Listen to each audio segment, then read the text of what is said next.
13 albums presented in both mono and stereo, in replica miniature LP packaging, now at Amazon. From the Robert Sterling Clark Foundation, to sustain NPR's coverage of Latin American cultural programming on Alt Latino. And from the David Geffen Foundation, promoting the arts, culture, and civil engagement. This is NPR. Road salt is everywhere now, but you might not notice that it's also making its way into streams and can damage plants along roadways. This week on the Allegheny Front, we wonder, is this a big deal? There's a lot of things to worry about, but road salt is not really one of them. We're actually concerned about salt application on the roadway to protect the Penn State elm trees. Weighing road salt Indian benefit this week on the Allegheny Front. Tomorrow afternoon at 1:30 here on WPSU. Don't forget that you can also hear All Things Considered from NPR every weekend. All Things Considered begins at 5 o'clock every Saturday and Sunday evening here on WPSU. The new Protect My Public Media campaign helps protect public funding for NPR stations like WPSU. Get involved. Check out the new website at protectmypublicmedia.org. Good evening and thanks for listening to WPSU. I'm Craig Johnson. It's 5:30.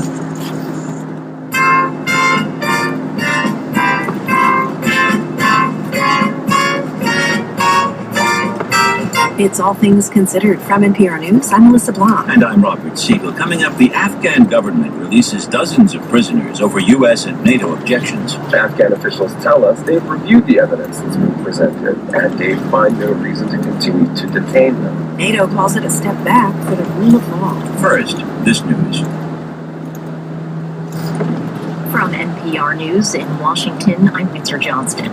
The latest in a series of winter storms has residents of the Mid-Atlantic and the Northeast shoveling again today. Philadelphia received nearly 9 inches of snow, while New York City had more than 10. Residents of the Western Carolinas are also digging out. From member station WCQS, Greta Johnson reports. Doug Outlaw is an official of the National Weather Service based in Greenville, South Carolina. Most of western North Carolina is blanketed by more than 6 inches of snow. The highest reported snowfall is 11 inches in Transylvania County. This type of event where several inches of snow affects such a widespread area of the Western Carolinas, it's very rare. Outlaw says the National Weather Service expects the snow to melt by this weekend. For NPR News, Greta Johnson. Expects it to melt by this weekend. The most recent winter blast has forced over 6,000 flight cancellations. Ed Freeney, the director of aviation at the Massachusetts Port Authority, says this is a busy time for air travel. It's a very difficult vacation period where the flights are at about 100% load factor. So we were told by some of the airlines that they will put on some extra sections and they will waive the change fee, which is critical for our traveling public. At least 18 storm-related deaths have been reported. Most of the victims were killed in traffic accidents reported in states most heavily affected by ice and snow. Former New Orleans Mayor Ray Nagin is scheduled to be sentenced June 11th for bribery, fraud, and other offenses. He was convicted yesterday and is facing years in prison for corruption. Nagin served as mayor from 2002 to 2010, included the years that followed Hurricane Katrina in 2005. At the rise on Wall Street, the Dow was up 63 points. This is NPR News. Support for NPR comes from the Robert Wood Johnson Foundation, whose commission to build a healthier America works to improve health where Americans live, learn, work, and play. With Pennsylvania Public Radio, I'm Mary Wilson. The agency that manages public transportation in the Philadelphia area has suspended all bus service due to deteriorating conditions in the winter storm. The Southeastern Pennsylvania Transportation Authority began the bus shutdown at 10 a.m. this morning. All trolley lines and the Norristown High-Speed Line and Market Frankford and Broad Street lines will operate, but with delays. Regional rail lines could see delays of up to an hour. The storm earlier prompted closure of state and city government offices, school closures, and speed limits and vehicle restrictions on interstates and the Pennsylvania Turnpike. Yet the state prison system is reminding state lawmakers they've had a hand in the growing inmate population. The Department of Corrections is requesting about $77 million more for the next fiscal year beginning in July, with most of the boost tied to personnel costs. At a budget hearing, House lawmakers noted concern with the steady rise in spending at the agency, but Secretary John Wetzel says lawmakers shouldn't be surprised, since many of them have helped pass legislation beefing up prison sentences. This is a logical consequence of policy decisions that were made by this body, by folks sitting in the governor's office. Wetzel commends lawmakers for passing a legislative package known as Justice Reinvestment, which aims to keep low-level offenders out of the prison system. But he says since then, at least 5 laws have been signed that will result in a higher inmate population.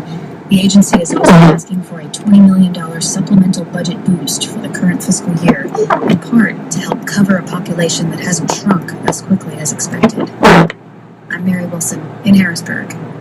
This is Public Radio, WPSU, heard at 91.5 in Snowshoe and 100.9 in Bradford. Find us on Facebook and tweet us at WPSU. Here's the forecast on WPSU. A winter storm warning continues for Ware, Cambria, Center, Huntingdon, Juniata, and Mifflin counties, and a winter weather advisory for Clinton and Lycoming counties until 10 o'clock tonight. Tonight, cloudy with snow mainly before 11 p.m., with new snow accumulation of 2 to 4 inches in central Pennsylvania, with less to the north and west, lows in the mid-teens to around 20 degrees. Tomorrow, partly sunny in central Pennsylvania, cloudy with a chance of showers in the north, or rather, a chance of snow showers in the north.